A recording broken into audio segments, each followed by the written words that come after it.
Assalamualaikum warahmatullahi wabarakatuh. Perkenalkan, kami dari kelompok 7 ingin mempresentasikan bab komunikasi mata kuliah perilaku organisasi dengan dosen pengampu Ibu Ain Hajawiyah, SAK, MSAK. Saya Elvira Mulia Amanda dengan NIM 7211421170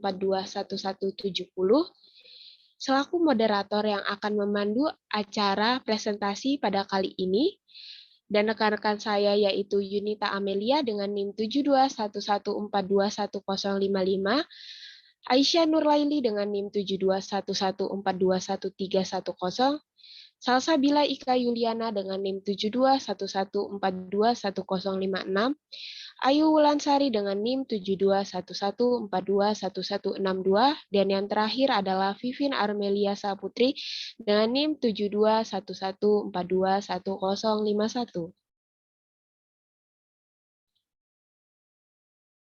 Materi pertama yaitu adalah definisi komunikasi yang akan dibacakan oleh saya sendiri.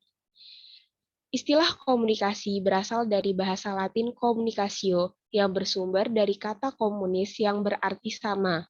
Dalam komunikasi yang melibatkan dua orang, komunikasi berlangsung apabila adanya kesamaan makna.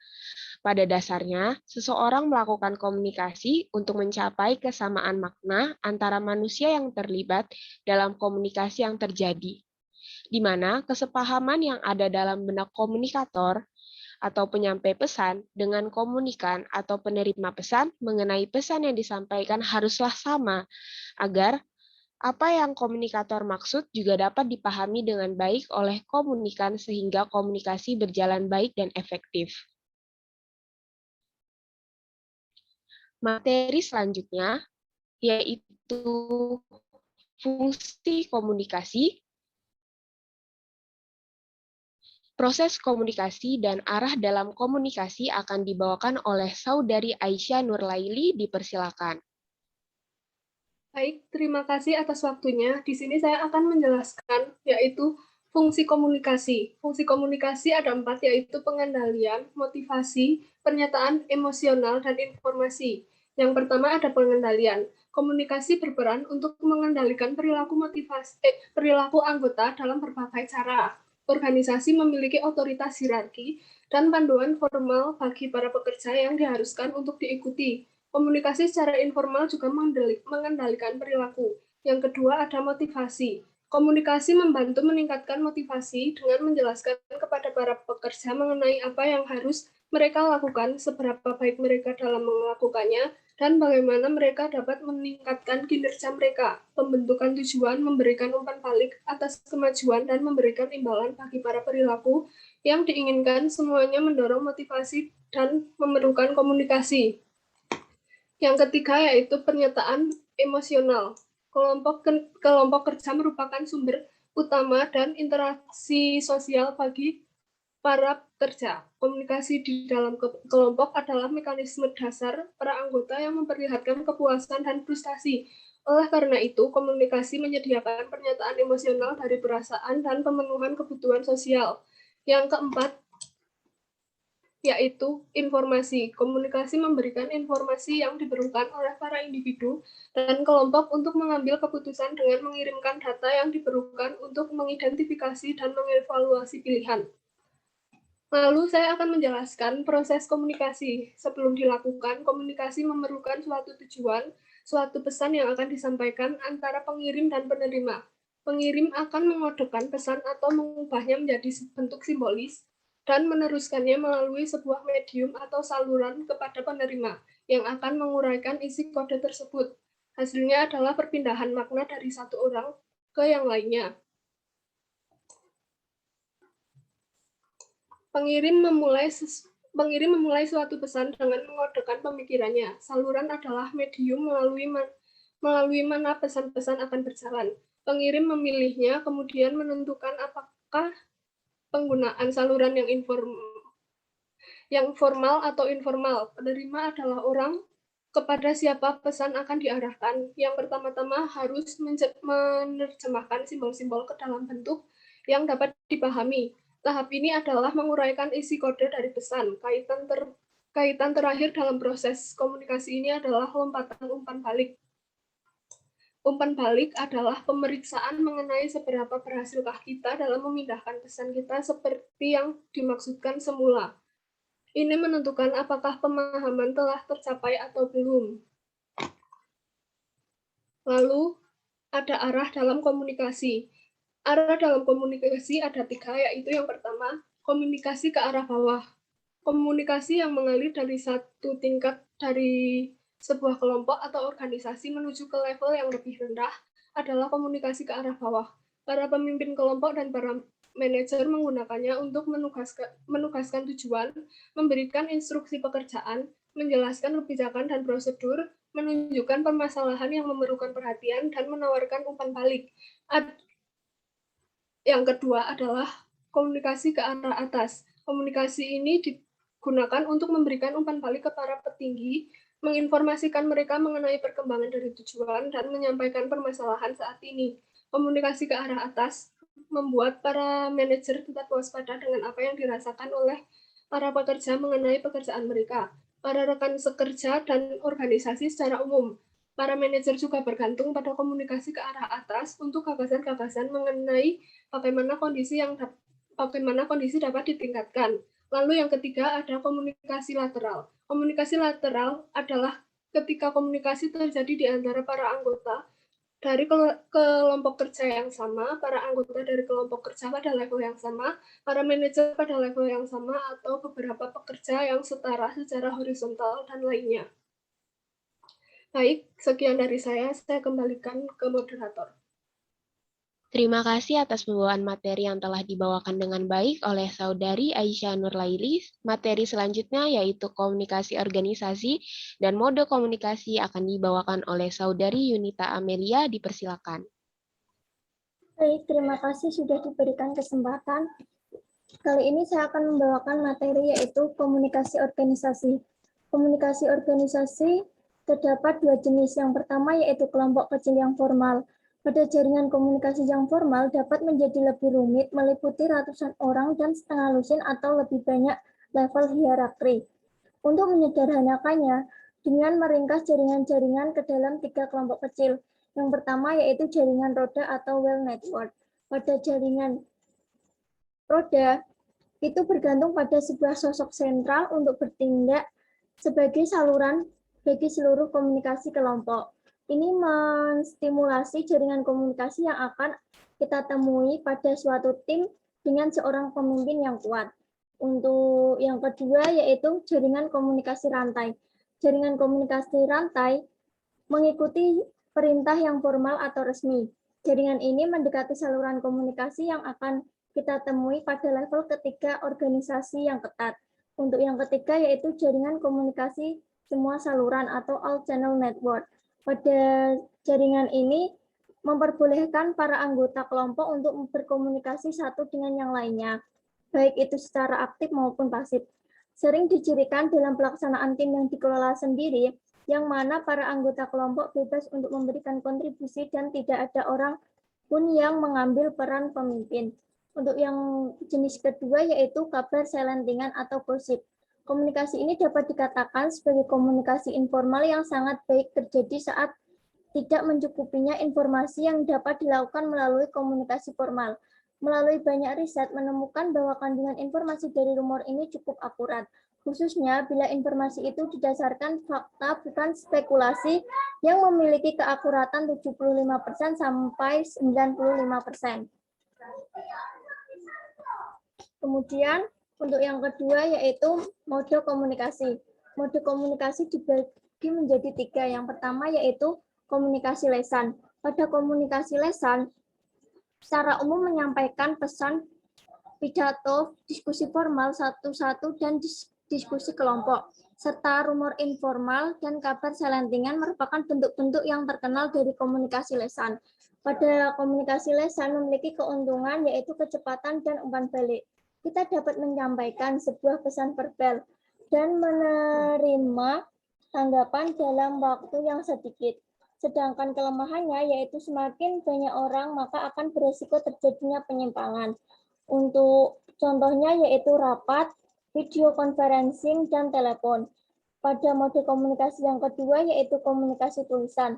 pada komunikasi tulisan dapat dilakukan dengan berbagai metode yang biasanya berupa tulisan dengan kata-kata maupun simbol.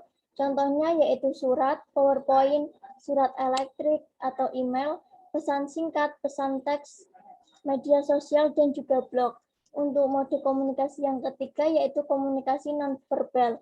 Komunikasi nonverbal adalah metode berkomunikasi dengan orang lain tanpa menggunakan kata-kata, melainkan menggunakan tindakan. Contoh dari komunikasi nonverbal yaitu gerakan tubuh, penekanan intonasi, ekspresi wajah, dan juga jarak fisik antar pengirim dengan penerima. Baik, itu materi yang bisa saya sampaikan. Saya kembalikan ke moderator.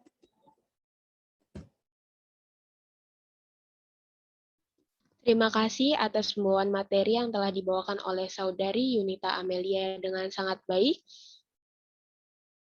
Materi selanjutnya yaitu pilihan dalam saluran komunikasi yang akan dibacakan oleh Saudari Vivin Armelia. Dipersilahkan. Baik, terima kasih. Di sini saya akan melanjutkan materi yaitu tentang pilihan dalam saluran komunikasi. Kesempurnaan saluran. Kesempurnaan saluran merupakan suatu kerangka kerja yang bermanfaat dalam memilih metode komunikasi.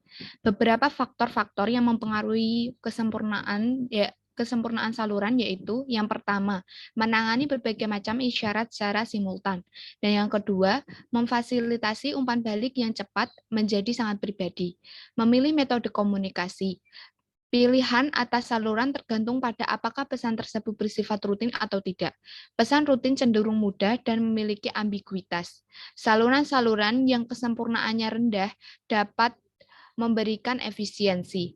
Pesan atau komunikasinya tidak rutin cenderung rumit dan berpotensi terjadi kesalahpahaman. Selanjutnya yaitu jenis-jenis komunikasi. Komunikasi terbagi menjadi dua, yaitu komunikasi secara lisan dan juga komunikasi secara tertulis. Komunikasi secara lisan atau berhadapan muka dengan para rekan sekerja, klien, dan manajemen level merupakan pilihan yang lebih efisien atau baik, karena kita dapat melihat bagaimana reaksi mereka atas setiap gagasan yang telah kita sampaikan. Yang kedua, ada komunikasi secara tertulis. Komunikasi secara tertulis umumnya merupakan suatu mode yang sangat diandalkan bagi komunikasi yang rumit dan lama, dan dapat menjadi metode yang sangat efisiensi bagi pesan yang singkat pula. Ketika teks dengan 2 kalimat dapat dilakukan dengan panggilan telepon selama 10 menit, saat menggunakan komunikasi secara tertulis harus sangat memperhatikan tata bahasa yang kita gunakan juga. Biasanya komunikasi secara tertulis menggunakan seperti surat ataupun email. Saat menuliskan email, sering terdapat beberapa kesalahan, yaitu resiko kesalahan dalam menginterpretasikan pesan. Maksudnya yaitu, jika kita ingin mengirim sebuah email, lebih baik kita harus mengecek kembali atau kita membaca kembali email yang sudah kita tulis tentang kejelasannya dan juga maksud dan tujuan yang kita sampaikan. Yang kedua, ada dampak dari pesan-pesan yang negatif. Para pekerja juga perlu berhati-hati karena mengkomunikasikan pesan-pesan yang negatif melalui email. Kandungan yang tidak layak atau negatif dapat membahayakan pekerjaan saat itu atau menghilangkan Anda dari pertimbangan posisi yang baru. Yang ketiga, ada memiliki karakteristik memerlukan banyak waktu. Maksudnya, mayoritas dan membaca email memerlukan waktu yang lama. Menulis email bahkan menghabiskan waktu yang lama. Yang keempat yaitu ekspresi emosi yang terbatas. Beberapa peneliti mengatakan bahwa kurangnya pesan isyarat secara virtual dan vokal yang memiliki makna positif secara emosional, seperti pujian yang terlihat lebih netral secara emosional daripada yang dimaksudkan oleh pengirim. Yang kelima ada kekhawatiran akan privasi.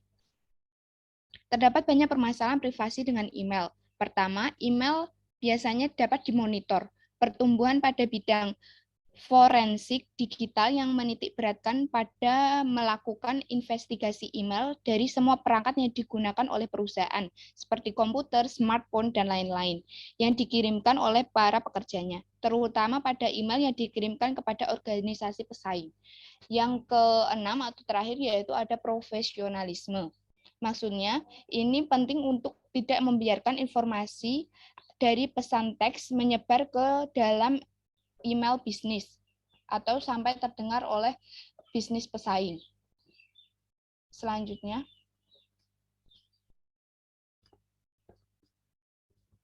terdapat keuntungan dan tantangan yang signifikan dari pengenalan pesan teks dalam lingkungan bisnis.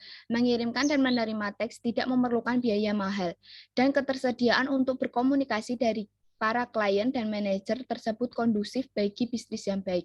Namun, beberapa pengguna dan para manajer memandang pesan teks ini sebagai hal yang membosankan dan mengganggu. Pada level korporasi, keuntungan menggunakan media sosial beraneka ragam. Yang pertama yaitu seperti keuntungan yang luar biasa saat di kancah penjualan.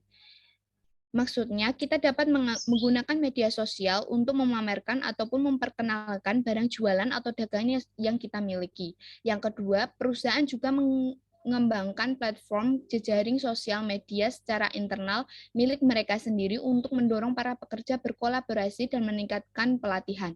Namun, keuntungan penggunaan media sosial tidak dapat digunakan oleh perusahaan saat perekrutan karyawannya.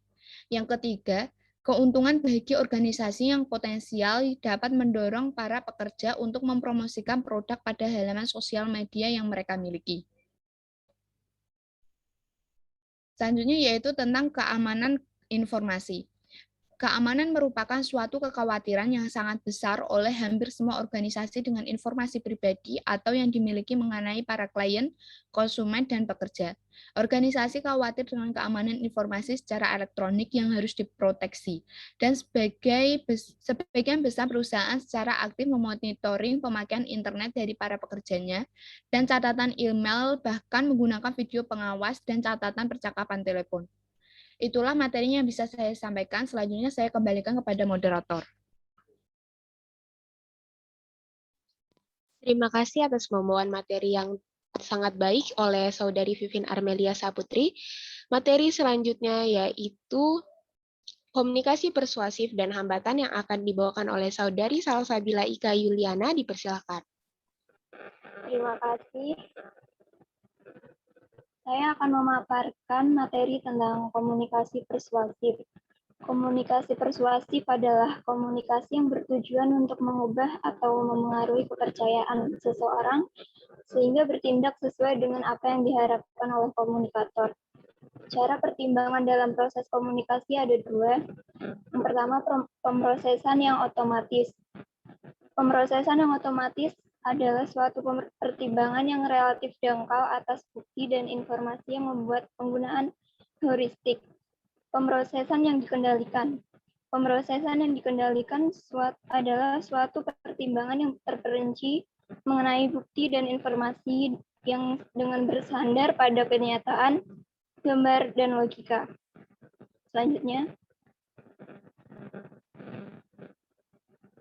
berikut faktor yang menentukan berhasil atau tidaknya komunikasi persuasif. Ada tingkat ketertarikan, pengetahuan sebelumnya, kepribadian, dan karakteristik pesan. Pertama, tingkat ketertarikan. Proses bagaimana seseorang bisa menerima pesan persuasif yang sesuai dengan ketertarikan orang itu sendiri. 2. Pengetahuan sebelumnya. Seseorang yang berpengetahuan luas mengenai suatu area subjek lebih condong menggunakan strategi pemrosesan yang dikendalikan. Dengan kata lain, sulit untuk dibujuk. Kepribadian. Mereka yang rendah dalam kebutuhan akan kognisi lebih cenderung menggunakan proses otomatis atau gampang terpengaruh, mengandalkan intuisi dan memadu evaluasi mereka dengan maksud pesan persuasif.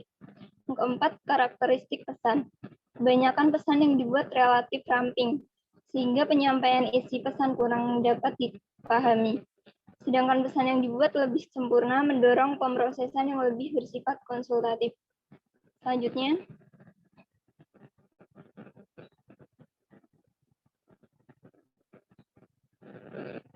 ada hambatan-hambatan pada komunikasi yang persuasif. Pertama, penyaringan. Suatu manipulasi informasi dari pengirim sehingga akan terlihat lebih menyenangkan bagi penerima. 2. Pemilihan persepsi. Suatu hal penting karena penerima dalam proses komunikasi melihat dan mendengar secara selektif berdasarkan pada kebutuhan mereka, motivasi, pengalaman, latar belakang, dan karakteristik penerima. 3. Informasi yang berlebihan. Suatu kondisi di mana informasi yang mengalir masuk melebihi kapasitas pemrosesan dari seorang individu. Emosi. Seseorang dalam suasana hati yang negatif cenderung untuk mengkritisi pesan dengan lebih terperinci. Sedangkan seseorang dalam suasana hati positif cenderung untuk menerima komunikasi begitu saja.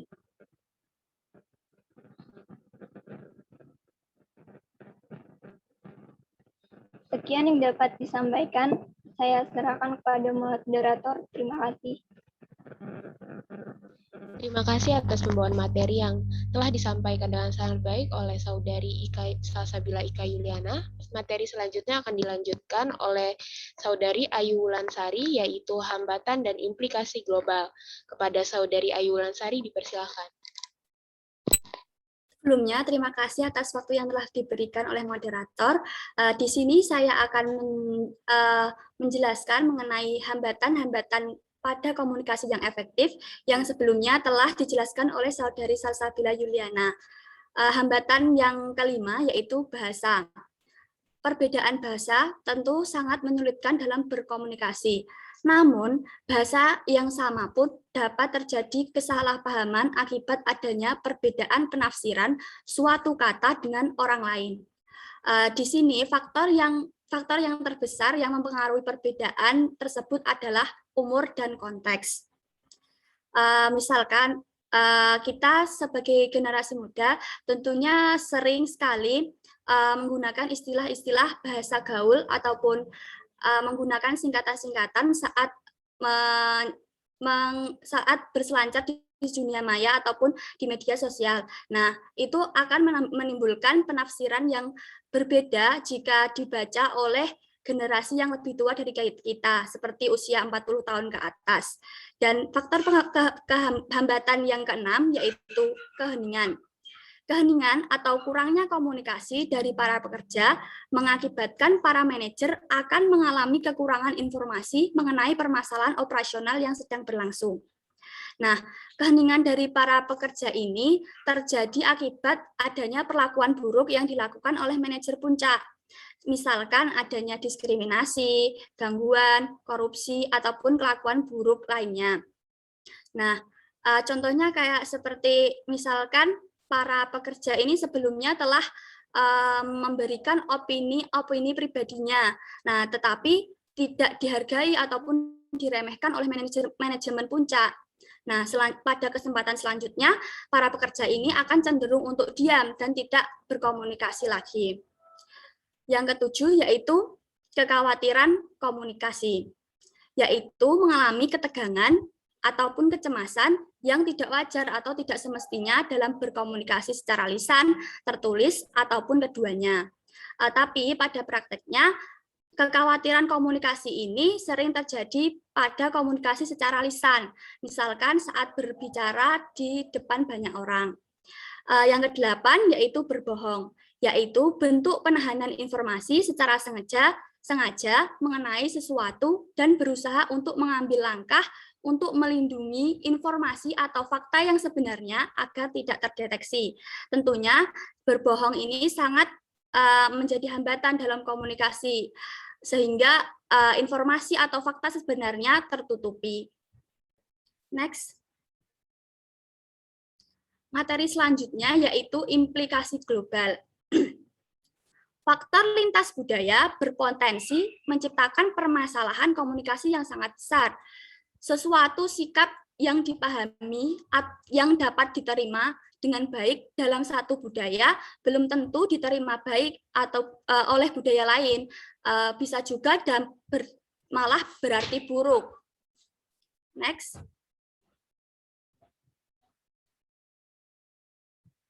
Berikut hambatan-hambatan budaya.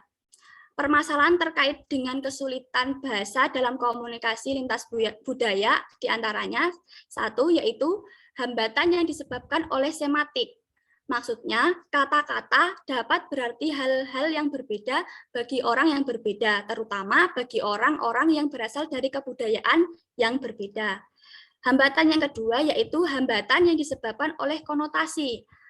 Maksudnya, kata memiliki makna yang berbeda dalam bahasa yang berbeda.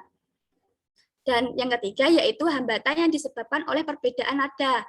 Misalkan penduduk yang berada di sekitar pesisir pantai akan berkomunikasi dengan menggunakan nada yang cenderung tinggi karena keadaan lingkungannya terpengaruh oleh arus gelombang laut ataupun angin yang sangat kencang sehingga memaksakan untuk menggunakan nada yang tinggi. Itu dianggap biasa oleh masyarakat sekitar, tetapi oleh masyarakat di luar lingkungan tersebut itu dianggap kurang sopan. Nah, yang keempat yaitu hambatan yang disebabkan oleh perbedaan dalam toleransi untuk konflik dan metode untuk menyelesaikan konflik. Tentunya dalam menyelesaikan sebuah permasalahan atau konflik, tiap-tiap budaya memiliki perbedaan dalam cara-cara untuk menyelesaikannya. Yang kedua yaitu ada konteks budaya. Dengan budaya yang berbeda-beda, dalam hal ini konteks akan mempengaruhi makna yang diambil oleh individu dari sebuah komunikasi. Yang pertama ada konteks budaya yang tinggi atau high context culture. Konteks ini akan sangat tergantung pada isyarat non-verbal dan isyarat situasional secara halus dalam berkomunikasi dengan orang lain, di mana status resmi, kemudian kedudukan seseorang dalam masyarakat, kemudian dalam berkomunikasi. Masyarakat yang menerapkan konteks budaya yang tinggi terjadi di negara Cina, Korea, Jepang, dan Vietnam. Yang kedua ada konteks budaya yang rendah atau low context culture, di mana konteks ini sangat tergantung pada kata-kata yang disampaikan dan ditulis untuk menyampaikan suatu makna dalam komunikasi. Konteks ini kebalikan dari konteks budaya yang tinggi. Di sini sangat tergantung pada kata-kata yang disampaikan ataupun ditulis. Sedangkan konteks budaya yang tinggi tadi tergantung pada isyarat nonverbal ataupun isyarat situasional. Nah, konteks budaya rendah ini diterapkan pada masyarakat Eropa dan Amerika. Next.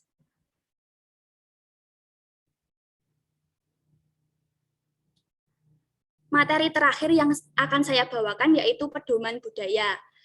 Setiap orang tentunya memiliki sudut pandang yang berbeda. Hal itu dibentuk secara kultural. Namun, kita cenderung untuk menggeneralisasikan ataupun mendasarkan pada stereotip-stereotip yang ada dari asal budaya mereka. Sehingga seringkali menimbulkan komunikasi yang kurang baik antara orang-orang di luar budaya dengan kita.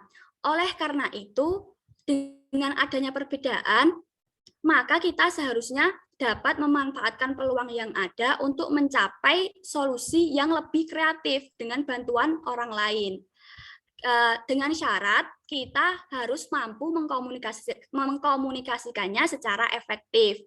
Berikut merupakan hal-hal yang harus dilakukan untuk mengurangi kesalahpahaman dalam berkomunikasi dengan orang lain dari budaya yang berbeda. Yang pertama yaitu mengenali diri Anda sendiri. Dengan mengenali diri Anda sendiri ataupun mengenali kultural budaya sendiri, kita dapat juga memahami kultural dari budaya lain sehingga terjadi saling menghargai.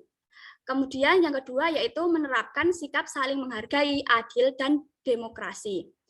Dan ketiga, mempelajari konteks budaya dari setiap orang. Nah, dengan mempelajari konteks budaya dari setiap orang, maka kita dapat mengetahui persepsi dari budaya mereka. 4, ketika terdapat keraguan, dengarkan.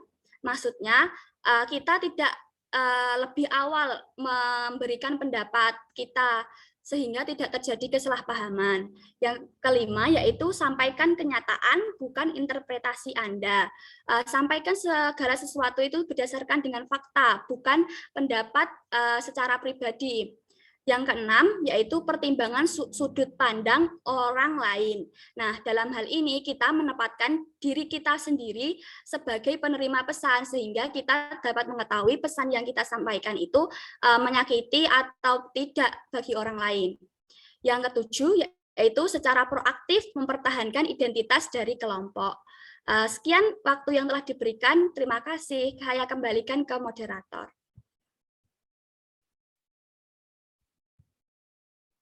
Terima kasih atas pembawaan materi yang sangat jelas dari Saudari Ayu Wulansari. Selanjutnya yaitu materi terakhir, studi kasus dan solusi yang akan dibawakan oleh saya sendiri. PT Master Indojaya Global Indonesia adalah salah satu perusahaan yang bergerak pada bidang produksi isolasi, foam, polysel, dan plastik injection. Pemilik PT Master Jaya Global Indonesia menyerahkan perusahaan ini kepada pihak profesional untuk dikembangkan. Sayangnya selama 10 tahun perusahaan ini tidak mengalami perkembangan yang berarti. Pimpinan perusahaan tidak melakukan kontrol kerja, melakukan pengawasan. Hal ini menyebabkan para karyawan bekerja tanpa kontrol dan tanpa pengawasan. Perusahaan ini dalam melakukan aktivitas biasanya melibatkan 9 divisi yang berbeda dari awal hingga akhir, dimulai dari divisi marketing yang akan berhubungan langsung dengan customer hingga divisi gudang yang akan mengirimkan hasil produksi kembali kepada customer. Dalam proses ini, perusahaan ini sering sekali mengalami hambatan komunikasi internal, di mana sering kali terjadi salah paham di antara para karyawan yang berbeda divisi kerja.